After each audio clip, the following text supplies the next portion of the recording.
Welcome to Free Thoughts from libertarianism.org and the Cato Institute. I'm Trevor Burrus. And I'm Aaron Powell. Joining us today is Ben Domenech, founder and publisher of The Federalist, host of the Federalist Radio Hour, and writer of The Transom, a daily subscription newsletter for political insiders. He's also the co-founder of the Red State Group blog. Welcome to Free Thoughts, Ben. Good to be with you. Free Thoughts is usually a show. I think we try to be a show about deep ideas and eternal ideas, not as much politics. Our last episode, topics without a large audience. Yes, exactly. That's our niche. And our last episode was about Confucius and libertarianism. Ooh. But today I think we should just talk about politics, if Aaron will oblige. You okay with that? I think so. Okay. So we are in the midst of everyone's craziest political year ever, with all these things going on. And, of course, the big name is Trump. You wrote a piece a year ago. We're recording this in August of 2016 that did a pretty good job of predicting Trump. I'm not sure if that's changed much, but I guess I just want to ask, what is your theory of Trump? Because everyone has a theory of Trump. So What is your theory of Trump? Sure. And with apologies for the fact that just about everybody's theory involves vindicating their prior critiques of the Republican coalition or the party or ideas, what have you. Everybody likes to blame the people they were already blaming for things. From my perspective, my theory of Trump and the one that I wrote about back in last August was essentially that the Republican Party has been a coalition that combined people who believed in conservative or limited government ideas from what you could generally describe as a classically liberal view of the rights of all people and the importance of limiting government's intervention in people's lives. That ideological core was what really animated conservatives, and particularly I would say the Tea Party, things of that nature. At the same time, a significant portion of the Republican coalition was not particularly ideological and was much more open or thought of themselves as being on the right out of a vision that had more to do with what you might describe as white identity politics. Now, that isn't to say these people are racists, okay, any more than, people who are looking out for their communities are racists, or, if you're a Cuban voter and you care about how Cubans are treated, that you're a racist or something like that. What it means is that they cared about protecting the entitlements that benefited their communities, and they disliked the entitlements that went to other communities. So you saw this rise in previous cycles via the various candidates who sounded populist notions when it came to economic policy. You saw it with Pat Buchanan. You saw it to a certain extent with Ross Perot. You certainly saw it with Mike Huckabee in 2008, and you saw it with Rick Santorum in 2012, all of whom broke with conservative orthodoxy on economic issues to basically espouse, well, I'm for tax cuts. I might be for smaller government in some senses, but I'm definitely going to protect all the old age entitlements. I don't want to get rid of any of these redistributive things that go to the middle or the working class. I'm going to defend all of those things in opposition to what you might see as the Paul Ryan agenda, which basically says, actually, we're going to go to our own white older voters and convince them that they should have less Medicare dollars flowing their way. And so those two things were always at odds within the coalition, but you never saw anyone stand up and give voice to them. I think that what Trump was able to do with this cycle was really play the identity politics card to the hilt. And what he did in this way was show that you could succeed in that vein if you had something that a lot of these other candidates didn't have. What's in common between Buchanan, between Huckabee, and between Santorum? They're all basically Bible thumpers when it comes to the culture war. They all have these socially conservative, traditionalist, Catholic, or Baptist views that made them a lot more prone to talking about those issues when it came to doing media than the economic side. I actually ran into Mike Huckabee recently in New York and had a conversation with him about this. And he basically said nobody cared about my economic agenda because they just wanted to ask me about what I thought about gays or abortion or all these other issues. Trump didn't have that going for him. He's a very secular, maybe the most secular candidate we've ever seen nominated. This is a guy who doesn't – They said he doesn't give any actual – he doesn't make the obligatory God references that you have to make, even if you're an atheist. You have to make I think we've probably never had someone run for president who say that they don't ask God for forgiveness ever. You know, like that's kind of a new thing. And so in the absence of that, he was able to play to this economic agenda, and at the same time, he was able to play on the concerns that a lot of white Americans have about the changing nature of the culture and the global economy. Concern that he allowed him to sound this nostalgic, taking us back to when we were great again moment. And what that really did was show to us, I think, that the American political reality is maybe a lot more European than we thought.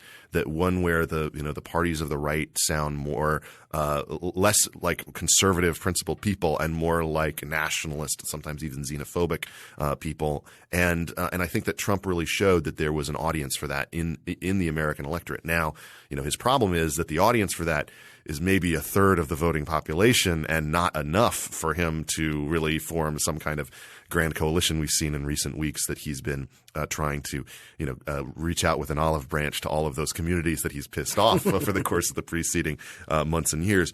But I think that is really my thesis about Trump, that the breakdown of trust in elite institutions, in the conservative ideology that had been at the core of what the Republican Party at least pretended to stand for a long time. The breakdown of faith in that led a portion of the Republican base that had not particularly been active in primaries in the past to come out and support someone with this nationalist agenda that really is not about limited government. It's more about I'm going to work for the people who look like you. Now, a year ago, would you have said – you wrote this, and you still said he's not going to get the nomination. I said it was a very remote possibility. Are you really surprised, or now that you kind of can figure it out retroactively and say, yes, this was inevitable? So the explanation that I wrote in August. Since I write the transom, I write every day. And so virtually every day I'm going to be giving you 700, 800 words in the morning about what I think about something that's going on, unless there's some big story that, I just think you need to read. And I started saying that Trump could be the nominee or that I thought that he would be the nominee after Thanksgiving in December. And part of the reason that I thought that, or that what changed my mind, was seeing the response to activity, basically the terrorist activity and general sort of concern about the world, seeing those voters go to him as opposed to maybe a more stable or someone who stood to benefit. For the entire month of November, I felt like every single pundit was coming in every day and saying, well, this is why this news story is good for Marco Rubio. And none of it was happening. None of that was going on. And what I think that reflected was that when voters talk about wanting somebody new, wanting a fresh face, what they really meant this time around was somebody who was completely outside of politics, not just someone who was, a fresh-faced governor or a young senator or something like that. They wanted somebody dramatically new. And then as soon as it became clear that the Republican Party was unwilling to become the party of Ted Cruz, the party of kind of, strong conservative ideological ideas, and it became clear that they just weren't interested in that, that's the moment where I really changed my mind. And I think that was happening basically in December. How much of a role did media coverage play in him winning? Because you have a field, at least earlier on in the primaries, there's a lot of people. It's a lot of people to pay attention to, especially if you're someone outside of the Beltway who cares probably the right vanishingly small amount about this stuff compared to us crazy people here. Yeah. And Trump is a highly entertaining train wreck. Mm-hmm. And so the media is just talking about Trump all the time, and that's how most people hear about the candidates anyway. So do you think he would have had anywhere near the success he did if the other candidates had been more even coverage? So I'm going to blame it. I'm going to spread the blame a little bit. The media coverage of Trump was pretty critical from day one. It's actually a myth to say that they weren't critical. What was different about Trump is that he got direct access to the voter at a far higher rate than any other candidate. Nobody was doing the equivalent of setting a camera down in front of a podium when Bobby Jindal is doing a rally in Iowa and just letting him talk on air for an hour. And that's something that just is separate. That's not media coverage. That's just giving him access. And so that was the part that I was critical of. I felt like they were asking critical questions of him in interviews pretty early on. Most places only treated him as a sideshow until the point where he made the immigration proposal. And as soon as he did that, people had something to ask him about that was different. And I think that they did start asking those questions. But I think that you have to split the media baby, basically. Their access to him, I think, was significantly beneficial and was not given to any other candidate. But then there was also the role that right-wing media played in this process. And I think that we need to understand that, you don't want to paint with a broad brush. Not everybody dealt with Trump the same way. I did sign on to the Against Trump cover that National Review ran, along with a number of other people. And my real argument against him just came down to Donald Trump doesn't believe in the Constitution, and I don't think we should have presidents who don't believe in the Constitution. We've had too many of them already. But the conservative media complex has a lot of different flavors. I mean, it has kind of the younger online places that have only been around for, a decade or less. The Federalist is obviously one of those. We turn 3 next month. And then you have the kind of the intellectual journals, the places where the smart people kind of get together. But then you have the mass media side of conservative media. And I think that there's a distinction people need to make mentally that I'm not sure everybody does, which is that there are very intelligent people who work within conservative media. I think Rush Limbaugh is a very smart guy. I think he's very good at what he does when it comes to radio, whether you agree with him or not. But then there's also a form of media on the right that is as much about entertainment and its eyeballs as it is anything else. It's the same as ESPN's coverage of the NFL or something like that. They're not going to be all that critical of the NFL because they have Monday Night Football. The difference I think that you saw here was, if you go down the Fox sort of hole and you look at who was critical of Trump and who wasn't, the people who were in D.C., the Krauthammers, the George Wills, the Brit Humes, they were critical of Trump almost from day one. They were criticizing him as people who know politics, who know someone who doesn't know politics.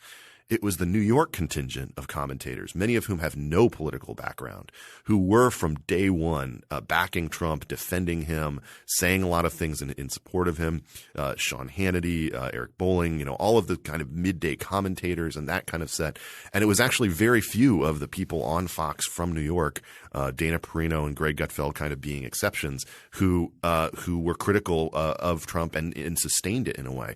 I think that made a significant difference in this cycle. And I think that it had a lot to do with the fact that Fox people who watch it are voters. They are Republicans. They're very active. And I think that the most critical moment in this cycle was actually came after Ted Cruz won Wisconsin and had some momentum. He was actually in internal polling. He was ahead of Trump in California. He looked like he had some momentum. And then there was a 2-week period there after that Wisconsin victory where every single day on Fox and on a lot of these in a lot of these different venues, there were people pounding their hands on the table and basically saying, this is over. He's going to win New York. He's going to win Pennsylvania. It's over. Ted Cruz has no hope. He's just kind of a dog who's biting at your heels. He needs to drop out. And that drumbeat had a significant effect in internal polling.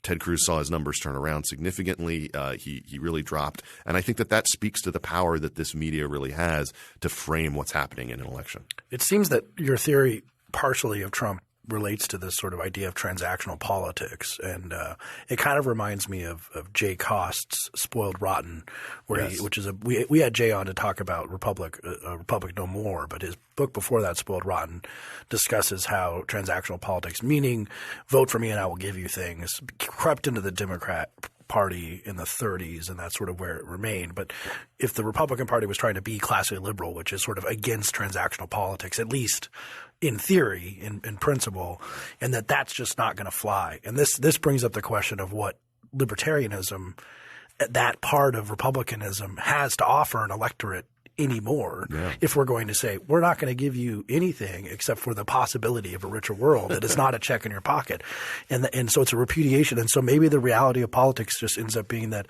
if you got principles, you're going to lose. The libertarian position is the same as Michael Corleone's in Godfather 2. I'm offering you nothing, not even the fee for the license. Yeah. But here's the thing about that. My argument has been, and this goes back a couple of years now, that this populist rejection of the elites was going to happen one way or the other. Like, it was already, you could see it rising. And people like Tim Carney and myself, have been writing, for a while now, hey, guys, you kind of need to get behind this or find a way to help it move in the right direction. Otherwise, it's just going to go. I mean, this is a fire that was going to happen anyway. But when a forest fire happens, you have to do controlled burns around it. You have to dig trenches. You can't just let it burn. Otherwise, it just consumes the whole forest. I think in this case, you had a number of politicians who are themselves transactional, working in a way that ignored this populist fervor, the rejection of the elites, and this distrust of established institutions that was rising. Instead, the problem that they had is they were just interested in transacting with other people. So what do you have? You have situations where the biggest priorities for the Republican Senate when they were running for office was, we're going to be a hedge against Obama's radicalism. We're going to push back against Obamacare. We're going to prevent him from doing his immigration plan. And then they get in, and their priorities are, the Keystone Pipeline and getting rid of the medical device tax and all these other things that K Street lobbyists and corporations want. And I think that the people really rejected that, not so much because of what they were doing, but that their priorities weren't lined up with what the people were. I don't think that they were rejecting it out of this principled argument that, like, this isn't something government should be doing. It was more about rejecting it from the perspective of, you're not paying enough attention to us. And my real concern is that historically, that's not really been the animating factor for the majority of American politics. It's been a portion of coalitions, and it's been something where, we were talking before the show started about the prescription drug benefit. That's certainly an example of transactional. We want to reward our older voters with this entitlement benefit that's going to redistribute stuff toward them. So this is not new, but it hasn't been the driving, animating force of a party. The party has always been, or at least pretended to be, more about ideas about what, the life well lived looks like, how government should facilitate or get out of the way of allowing people to live in that way. And that's a debate that has really been absent from this cycle entirely, because basically what Trump has done is become the same kind of candidate that the Democrats have fielded over the course of the past several years, which is basically saying, I'm just going to fight for you, and I'm going to get you the benefits that you deserve. And you look across this country and you see lots of people who you don't think are working hard and don't deserve the benefits they're getting. I'm going to change that. And that turns out to be, a very powerful message in America, a message that speaks to a perhaps more sizable portion of what we thought might have been a group of people who voted the way they did because of ideas or because of policies. Instead, they're voting that way because they just think this person is an avatar for me and for my group. So on the one hand, that seems distressing from where Trevor and I sit as working day to day to advance libertarianism, because we're kind of constitutionally opposed to that sort of politics. Yes. And think that, that the very basis of government is in doing the opposite of that sort of politics. But on the other hand, I wonder how depressing the overall picture is, because among the Democrats, the person who seemed to campaign the most on I will protect your interests was Bernie Sanders, who lost. And Trump, well, yes, he won in a crowded field, looks, fingers crossed, on his way to a loss, and likely a fairly large one. And he certainly didn't represent the majority of primary voters. So is this populism – is it a large threat in the sense that it could realign one or both of the two parties that we seem to have fixed in this country? Populism flares up in ways that can have a significant impact, but it usually does so temporarily. Historically, these movements can't sustain themselves. They die off. And one of the things that I think that should give people hope is that we've seen a couple of small imitators of Trump, but Trumpism is so attached to him and his brand that it's hard to see it taking on as something that as a phenomenon within the Republican coalition. It's transmittable to other people. It kind of reminds me of the story I saw that Hillary's having a really hard time finding a person to stand in for Trump in the debate prep, because no one can just give the verbal vomit of just like Caleb ideas. Brown does a decent job. Caleb Brown does a pretty good job. Yeah. But the inimitable, irreplaceable, that's not the right word, irreproducible Trump. Yes, I agree. The other thing is that I think that actually the way that Trump moves the needle in a couple directions is interesting, and I'm wondering if he actually serves to discredit some of the ideas that he advocates for. For instance, I think that let's take two issues where libertarians are clearly at odds with Donald Trump. Okay, the border. Clearly, this is a candidate who has gone through all sorts of different twists and turns when it comes to his immigration policy. Just the other day, Ann Coulter, one of his most dedicated supporters, was expressing a lot of concern that he's moving away from his hardline position. But I actually have heard a lot of concern among smart people who are more closely aligned with Trump's position that a loss at the ballot box and that the nature of the way that he's made the case for this actually discredits their ideas and maybe hurts the case that they've made for much harsher approaches to immigration and keeping people out. On the issue of trade, I think clearly we have an issue in America where people don't have faith in their elites to cut good deals for them. And nobody really understands TPP. They don't understand the trade policy unless they're in it.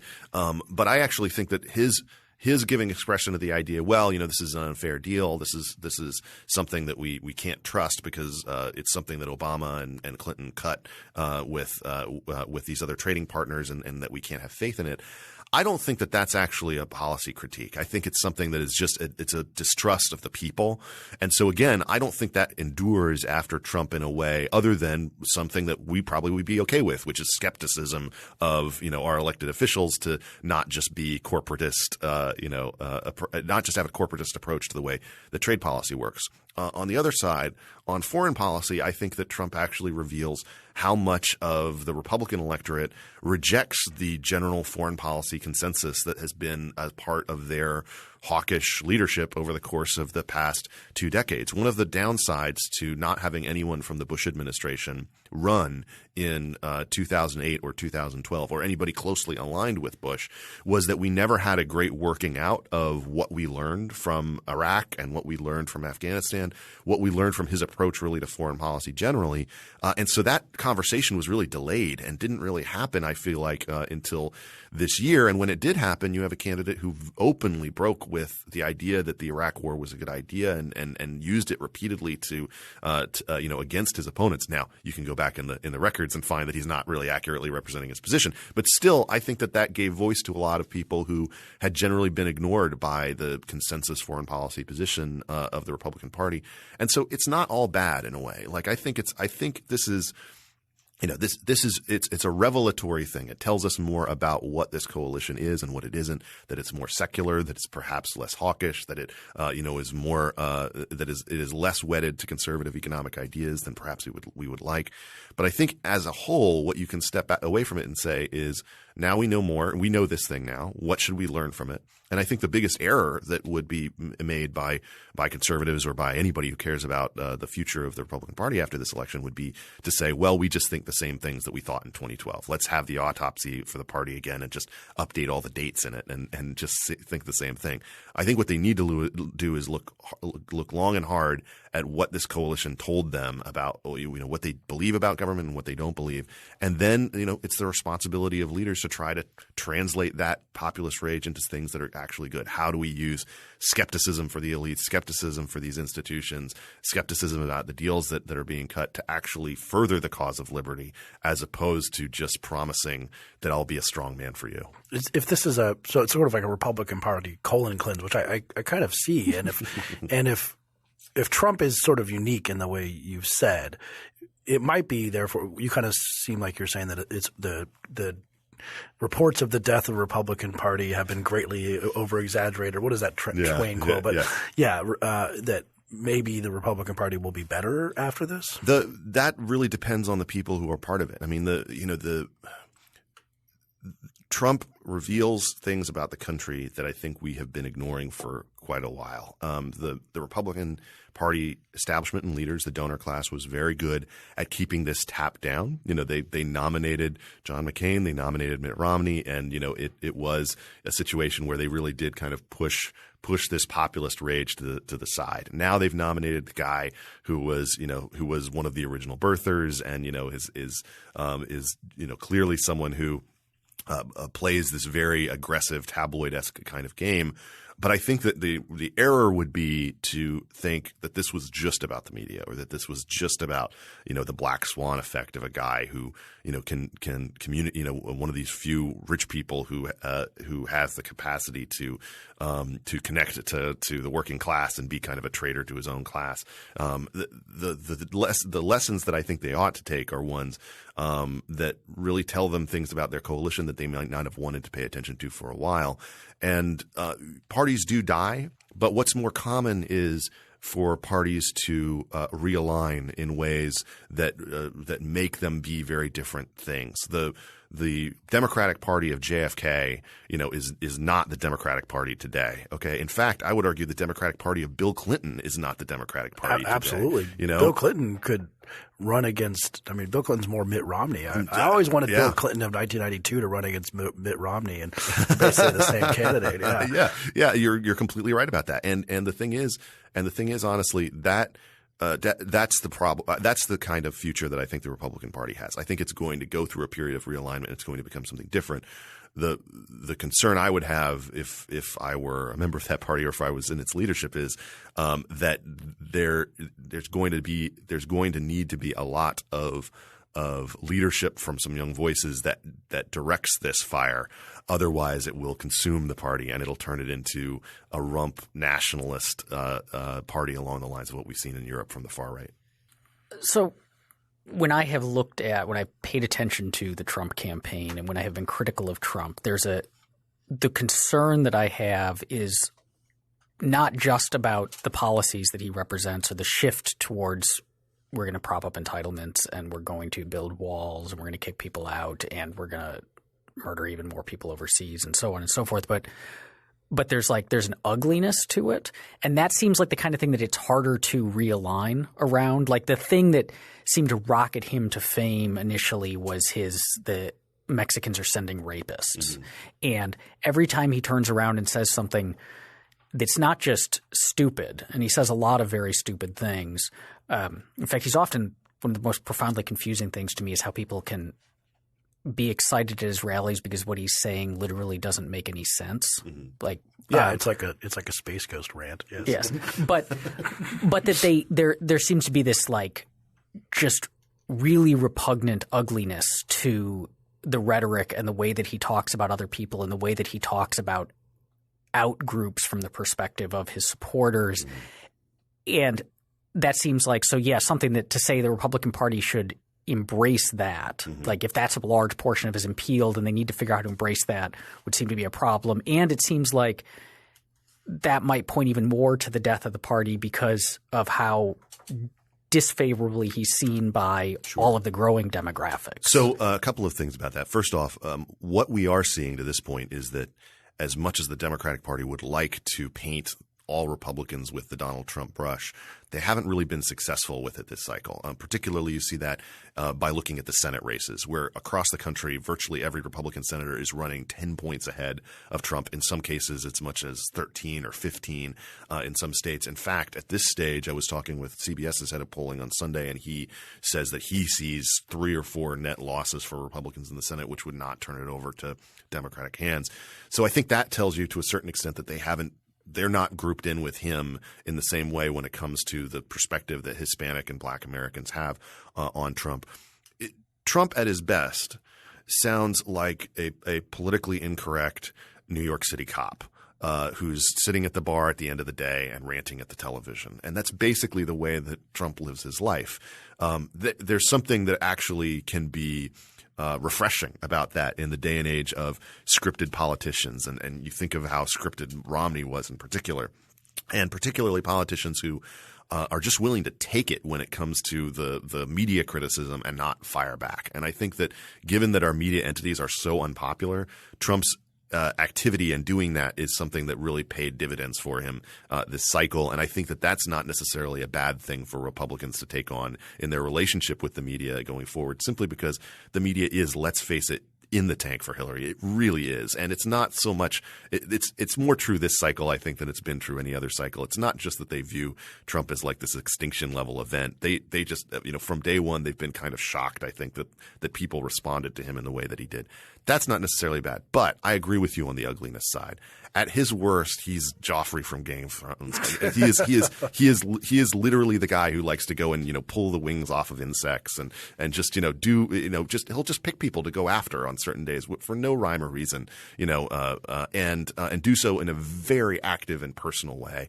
And that to me is something that's very disgusting, and I think that most politicians will never do that. Very few politicians will go down that road. But I do think that when you just as a matter of the way that he approaches things, people will say things about him like, oh, he tells it like it is, or he doesn't play their game, or he's not politically correct.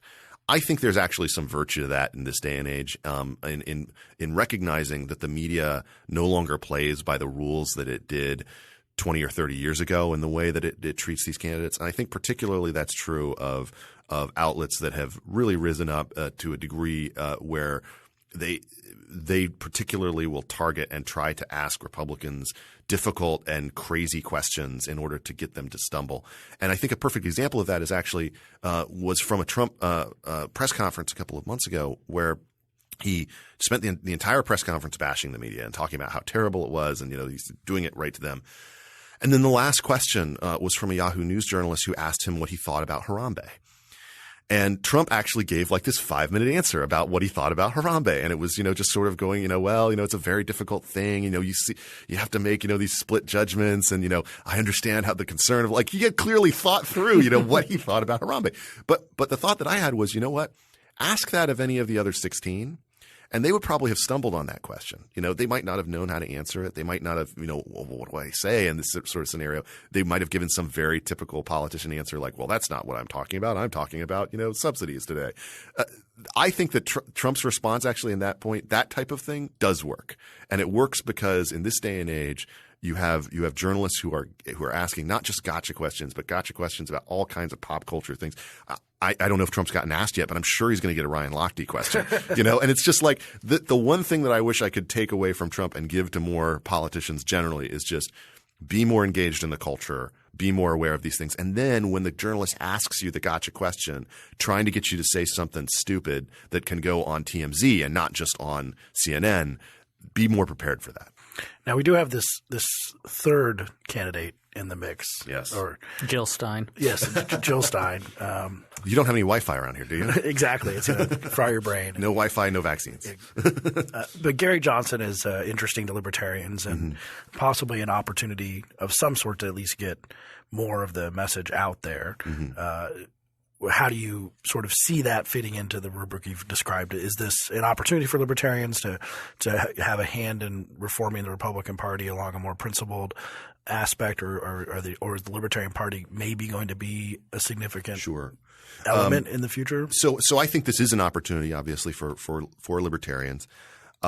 Personally, I wish that they had a different candidate running this cycle. And it's not that I dislike Gary Johnson personally. I think he would be a better president than either Donald Trump or Hillary Clinton. I know plenty of people who are Republicans, or who have been Republicans who are going to vote for him. And I think that that's a good thing. I hope that the level of support that is indicated in polling actually comes through on election day, which is something that is always, a problem with the third party people's kind of underperforming that number. And I hope that he gets on the debate stage. My only problem really is that when I look at Gary Johnson, what I actually see, and even more so when I look at Bill Weld, I see kind of a 90s era liberal Republican, which is not as much about eliminating departments, cutting back government, limiting government in aggressive ways. It's more about, socially liberal, fiscally conservative, that kind of thing. The difference is social liberalism in the 90s was the ACLU was still signing on to the Religious Freedom Protection Acts. They were still fighting along the same lines when it came to civil liberties, free speech, and free speech. Liberals today have really dropped that from their menu of things. They are aggressively anti-free speech in a lot of different areas, and not just in the campus. And I'm very concerned that that's going to be an issue under a Clinton presidency that gets ramped up even more, since she's never been a fan of free speech and has plenty of enemies out there that she'd like to see have to deal with all sorts of problems.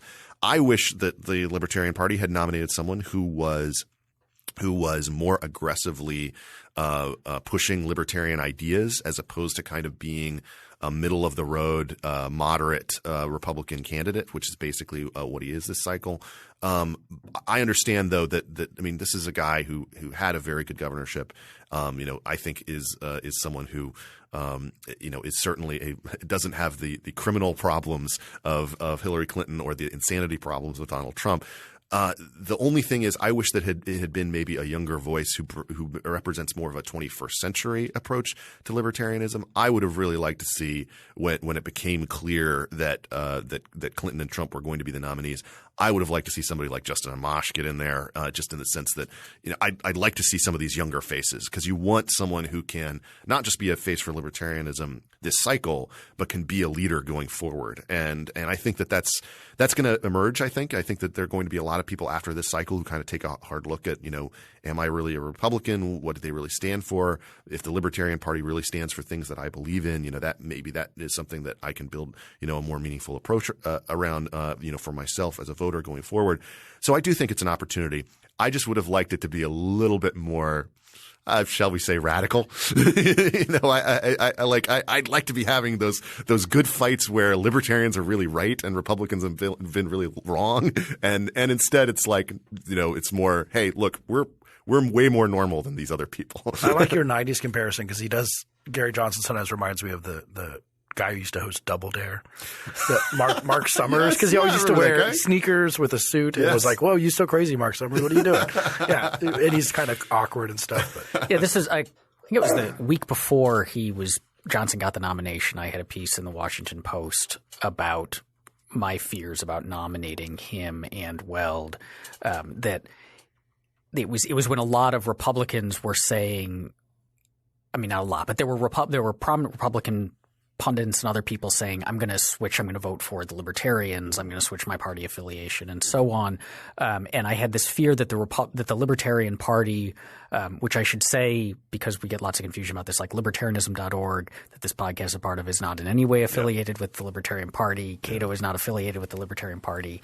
They're different things, and not all small L libertarians are big L libertarians, but that if the Libertarian Party became kind of the place where people who used to think of themselves as Republicans, and then the Republican Party went insane, and so we want kind of moderate Republicans to have a new home, and if Johnson and Weld represented that kind of moderate Republicanism taking over the Libertarian Party, that unless they were going to win, because obviously they're better than the alternatives right now, that you risk that if the Libertarian Party and libertarianism kind of represents like America's founding conscience, like the principles of the American founding and the principles of real constitutionalism, and giving that a voice, even if it's not going to win, it still is going to be a voice out there saying like, hey, you guys are drifting from like what you have pretended to value, at least, that's going to hurt American politics over time. But at the same time, it's hard to say, like, because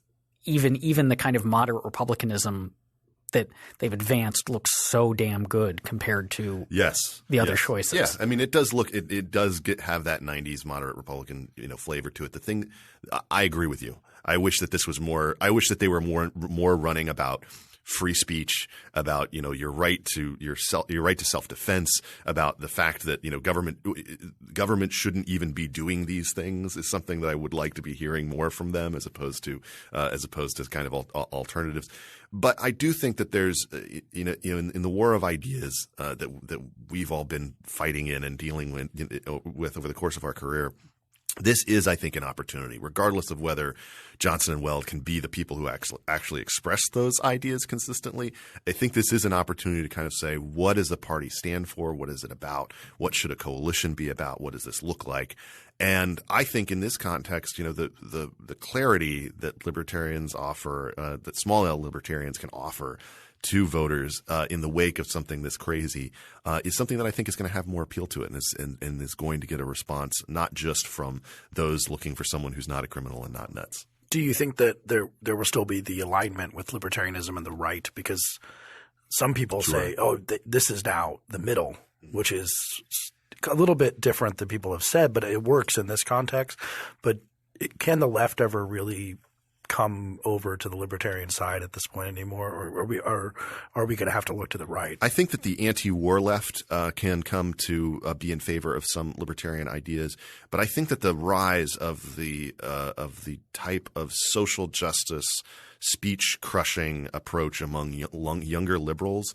It's one of the most depressing phenomenons I've seen in my lifetime, but it's also something that I think really closes the door to having libertarians be kind of more at home on the left, in the sense that that's just such a fundamental issue that you can't really cross that line. And I think that there was actually more hope of that type of alignment, again, back in the 90s when the ACLU and libertarians saw each other as being a lot more aligned, and people who cared about those issues were a lot more aligned.